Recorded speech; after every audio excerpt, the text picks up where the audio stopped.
Thought I would do a few more examples of taking antiderivatives, just so we feel comfortable taking antiderivatives of all of the functions, the basic functions that we know how to take the derivatives of. And on top of that, I just want to make it clear that it doesn't always have to be functions of x. Here we have a function of t, and we're taking the antiderivative with respect to t. And so you would not write a dx here. That is not the notation. You'll see why when we focus on definite integrals. So what's the antiderivative of this business right over here? Well, it's going to be the same thing as the antiderivative of sine of t.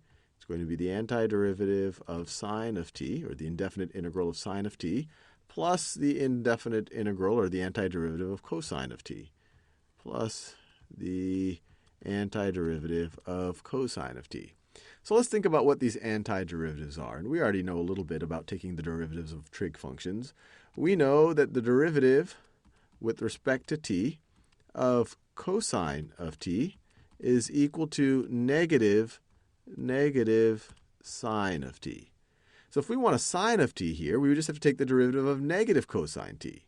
If we take the derivative of negative cosine t, then we get positive sine of t. Derivative with respect to t of cosine t is negative sine of t. We have the negative out front. It becomes positive sine of t.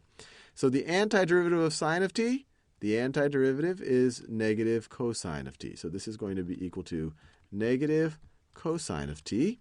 And then what's the antiderivative of cosine of t? Well, we already know that the derivative with respect to t of sine of t is equal to cosine of t. So cosine of t's antiderivative is just sine of t. So plus sine of t. And we're done. We found the antiderivative. Now let's tackle this. Now we don't have a t. We're taking the indefinite integral with respect to, actually this is a mistake. This should be with respect to a. Let me clean this up. This should be a dA. If we were taking this with respect to t, then we would treat all of these things as just constants. But I don't want to confuse you right now. Let me make it clear. This is going to be dA. That's what we are integrating, or taking the antiderivative with respect to. So what is this going to be equal to? Well, once again, we can rewrite it as the sum of integrals. This is the indefinite integral of e to the a dA. So this one right over here, plus, I'll do it in green, plus the indefinite integral, or the antiderivative of 1 over a dA. Now, what is the antiderivative of e to the a? Well, we already know a little bit about exponentials.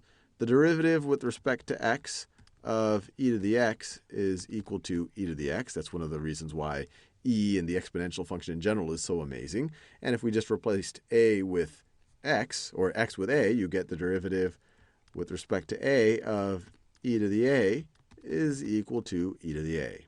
So the antiderivative here, the derivative of e to the a is e to the a, and the antiderivative is going to be e to the a, and maybe you could shift it by some type of a constant. Oh, and let me not forget, I have to put my constant right over here. I could have a constant factor. So always important, remember the constant. So you have a constant factor right over here. Never forget that. I almost did. So once again, over here, what's the antiderivative of e to the a? It is e to the a. What's the antiderivative of 1 over a? Well, we've seen that in the last video. It is going to be the natural log of the absolute value of a. And then we want to have the most general antiderivative, so there could be a constant factor out here as well. And we are done. We found the antiderivative of both of these expressions.